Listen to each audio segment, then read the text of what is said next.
Hello beautiful people, and this is it. Ito na yung araw na pinakahihintay ko, ang muling makipagsapalaran sa ibang bansa para po sa mga aking anak sa kanilang pag-aaral. So, ito na po guys, andito na tayo sa airport. Time check is already 2 a.m. sa madaling araw na po. At kahit ang flight ko po ay mga 7 pa. So, nandito na tayo sa loob ng airport dito po sa Ninoy Aquino. Ako na po ay mag-check-in sa aking mga bagahe. Sobrang natutuwa ko guys kasi 7 buwan na akong natambay dito sa Pilipinas. At ako po ay nahihirapan para sa 2 ko pang anak na nag-aaral. At sobrang saya-saya ko po ngayon at ito naman muli tayo makikipagsapalaran sa bansa ng Hong Kong. At ito na nga guys, nakuha ko ng aking board pass kasama yung coupon ng terminal fee refund na 550. Sayang naman po guys kung hindi natin makukuha to. So, ayan.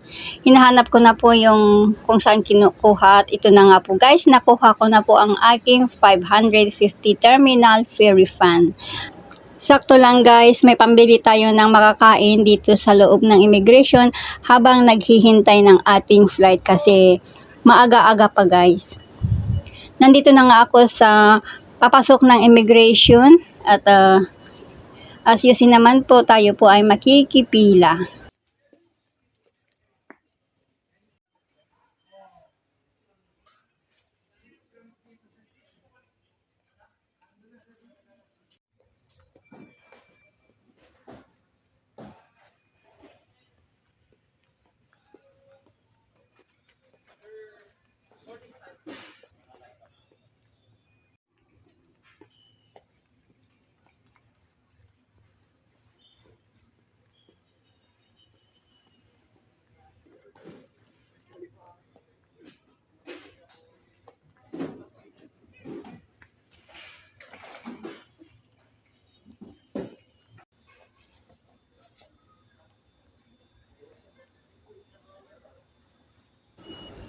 Maglalagay muna ako ng belt kasi kanina pinatanggal lahat po yung mga metallics at saka pati na rin yung jacket. All departing passengers of China Eastern Flight NU212 bound for Pudong. After completing all your counter checks required.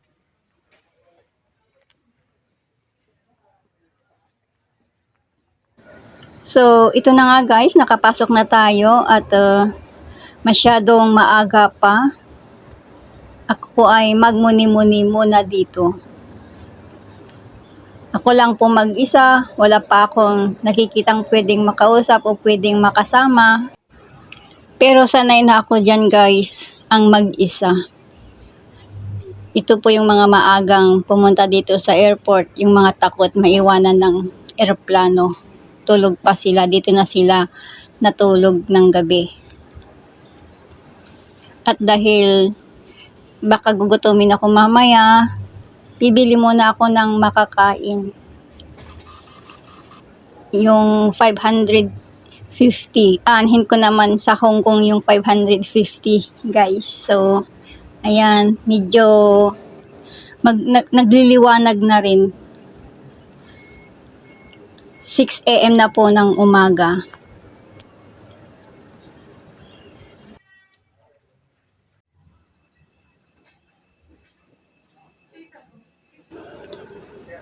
At ito na guys, papasok na po kami sa eroplano po. Time check, 7 o'clock. 7:30 pala yung flight namin guys. So, meron pang 30 minutes. Habang pinapanood ko ito guys, nangangarap ako na balang araw, isa sa mga anak ko yung makikita ko sa harap. Kasi yung 2 po kong anak, kumuha po sila ng tourism. Siguro naman isa sa kanila ng mag-stewardess someday. Yan lang, proud lang po ako sa kanila. Kaya nga ako nagsusumikap mag-ibang bansa para sa mga anak ko. As of now, yung panganay ko, graduate na po siya bilang tourism, pero nag-work po siya sa isang hotel po, resort, bilang front desk. Nagpapasalamat ako dahil Philippine Airlines yung kinuha ng mga amo ko na sasakyan kasi may libreng pagkain.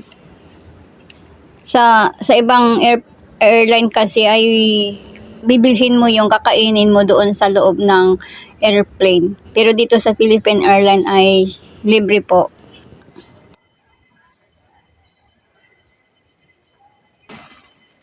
Sa awa ng Diyos, pagkaraan po ng 3 oras na biyahe namin ay nakarating na po kami dito sa Hong Kong ng safe. Sabi ko sa sarili ko, nandito na naman ako sa ibang bansa para makipagsapalaran para sa aking pamilya. Kaya go lang.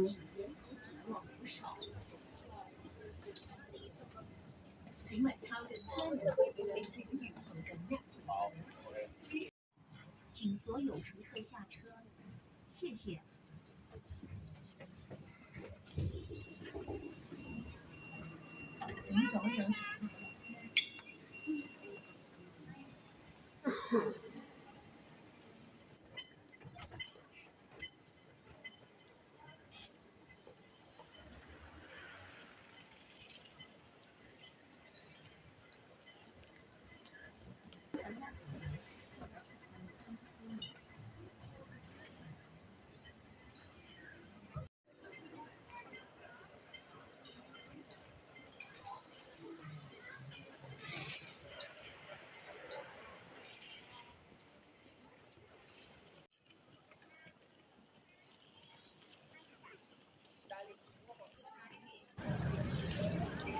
Habang papalabas po ako ng immigration, nakita ako ng isang officer at nakita niyang nagbibideo po ako. Nilapitan at pinadelete lahat yung video ko sa loob ng immigration.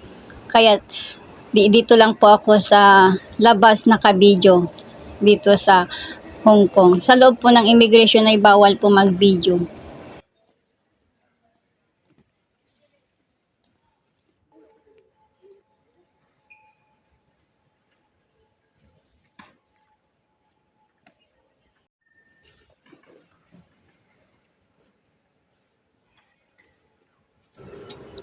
So, ito tayo guys. Hinahanap ko yung area kung saan kukunin yung aking mga bagahe.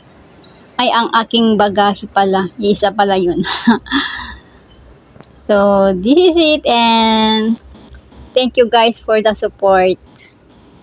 Sana magiging mabuti, mabait yung aking mga amo.